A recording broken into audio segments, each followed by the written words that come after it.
Alright, we are going to do electrostatics part 2.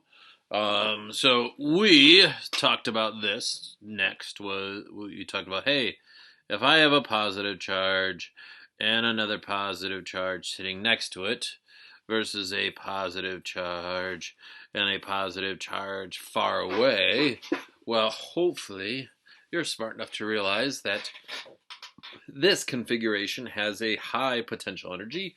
This configuration has a smaller potential energy. Um, and then you could do problems like, hey, if you had two charges sitting like this, and you held this one in place and this one got released, so later on it looked like this. And then you could say, well, here I have US, and here I have a different US. I'll call it like US2, or UE, I mean. And then plus kinetic. And then you could solve for things. So remember, when you are doing problems like this would be, if, you draw your picture and then you use your picture to write your equation. If the question said, how fast is this thing eventually going to get going, then your equation would look like this. UE equals K, where this thing has moved so far away it's not going to interact with the other one. The equation for UE is KQQ over R. Now, on your equation sheet, you're going to see it like this, where it's delta UE equals Q delta V. And then right underneath that equation, you will see this, where it says V equals 1 over 4 pi epsilon naught Q over R. But of course, we are going to call this K if you look on your equation sheet. So it's V equals KQ over R. But if I take this and I multiply it by Q, I get this formula. Okay? So this formula is on your equation sheet. That formula is on your equation sheet. This is not, but you can take this times this and you get that. Okay? But hopefully that makes sense. You should be able to do that. Remember, energy is a scalar. Okay, so positive and negatives have meaning. They don't tell you direction, but they do have meaning. So for example, if I have a positive and a negative charge, and they're far apart, and I released, let's say, the negative charge, and then after I release it, the negative charge is like this and moving this way, where you would say, well, at the start I have UE, and at the end I have UE plus kinetic, where this would be 1 and this would be 2. But if you were to plug it into this equation, you would see you're going to get a negative number here. So like this example would be, hey, my R is big, so I'm going to get a small negative number, maybe -1. And then I'm just making up numbers. And then this example, you would get a bigger negative number, like -5. Well, guess what? -1 is bigger than -5. So in this case, if this was -1 and this was -5, that means you would have 4 whatever units of kinetic energy. Okay?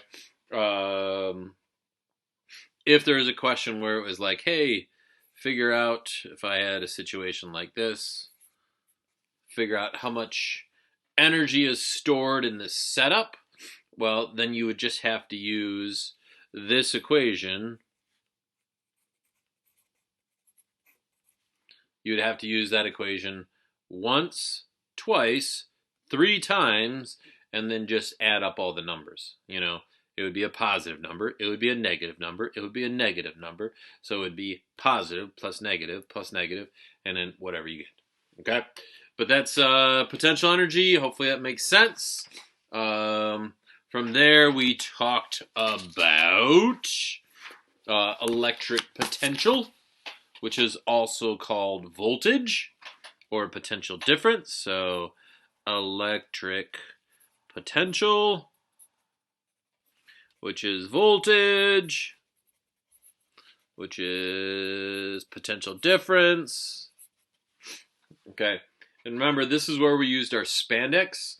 For example, if I had a negative charge sitting by itself, okay, it would look something like this, where this would represent, hey, you're ridiculously far away, so here my voltage would be equal to 0, and then my negative charge would be sitting down here.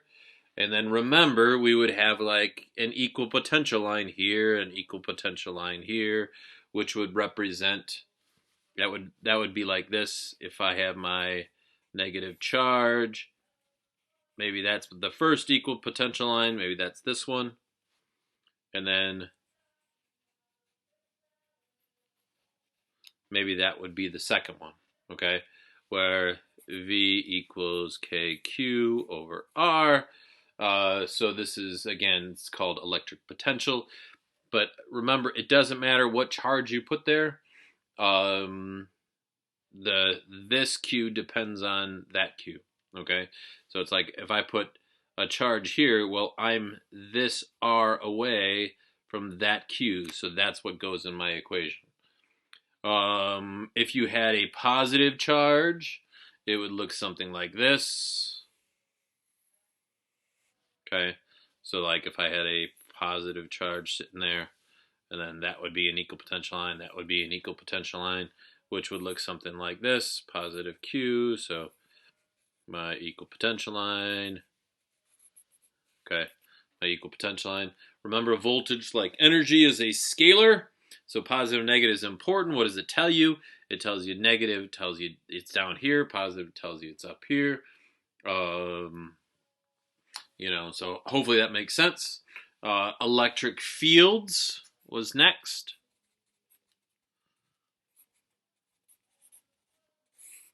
Okay, remember, electric fields point in the direction positive test charge would move. So if you wanted to draw the electric field around, let's say, this charge, you would say, well, put down a positive test charge. It's going to move this way. Put down a positive test charge. It would move this way. It would move this way. It would move this way. So that's what your electric field would look like. Remember, on your equation sheet, the equation for electric field is written like this. Electric field equals K, and they do the 1 over 4 pi epsilon naught, but we're just going to call that K, over Q over R squared. Now, remember, this is telling you that, hey, electric field is a vector. That's what the arrow is for. The absolute values tell you that this is a lovely equation to find the magnitude. To find the direction, you have to draw your FBD. So it'd be like, hey, draw your FBD at this point. Well, it points the positive direction the positive test charge would go. It would point that way. Okay, point away. Remember, if I draw an equal potential line, the equal potential lines and the electric field lines are always perpendicular to one another.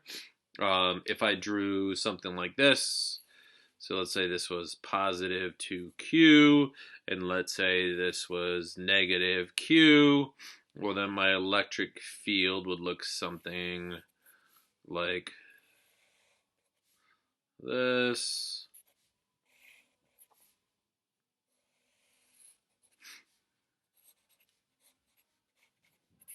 But the electric field around here would be stronger than the electric field around here. And if I was to draw in my equal potential lines, my equal potential lines would look something like, maybe something like this. If there is a question where, hey, where could the electric field be 0? Well, if you were to draw your FBD in between, from this one, it would point to the right. From this one, it would also point to the right. So it can't be 0 there. Over here, it would point this way from this one. I'll call that E1. And it would point this way for that one, E2. Well, over here, that could be 0 because they could cancel out. Or over here, I would get E2 pointing this way, E1 pointing this way. And over here, well, geez, they could be 0, but which one actually could you cancel out? Well, the answer is here, not here, because if you look, you are always closer to the bigger charge. So this one would always end up being bigger. So electric fields, we talked about parallel plates with electric field and equal potential lines. So if I have a parallel plate here and another parallel plate, positive charge, negative charge. So remember, the electric field points in the direction that positive test charge would go. So it would point straight down like this. So in between the plate, it is constant. You can see that it is constant. But over here, it is definitely not constant. It would kind of loop around this way. In between the plates, because it is constant, you want to use this equation, delta V over R. This is on your equation sheet, so make sure that you can see that. And it is written, actually, it's written like this, just so you know. And again, this would be a lovely equation to find the magnitude of the electric field, but not so great to find the direction. To find your direction, you draw your FBD. Which way does a positive test charge go? So hopefully that makes sense. And then from there, we talked about force. Remember that force is equal to Q times E. On your formula sheet, it's written like this. The electric field is force over Q. And with arrows like this, which just means, hey, you know what? The direction of this depends on this. And the Q, obviously. But which then leads us to Coulomb's law, which is KQQ over R squared. And on the formula sheet, it's written this way. They write it F equals 1 over 4 pi epsilon naught, which I'm just going to do K, Q1, Q2 over R squared. So again, if you want to find the direction of the force, you have to draw an FBD, but this is a lovely equation for that. Make sure you can do proportional reasoning stuff with this. You know, hey, what if R is doubled, then the force is 1/4. If Q is tripled and R is 1/3, then what happens? Those type of questions. So make sure you can do that. And then finally, just remember Newton's third law. So, you know,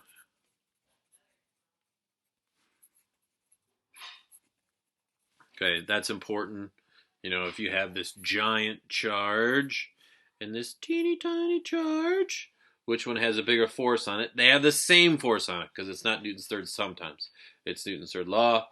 And then last, we did problems where, let's say you have a charge on a string and it's something like this, and there's maybe another charge on a string and they were repelling each other.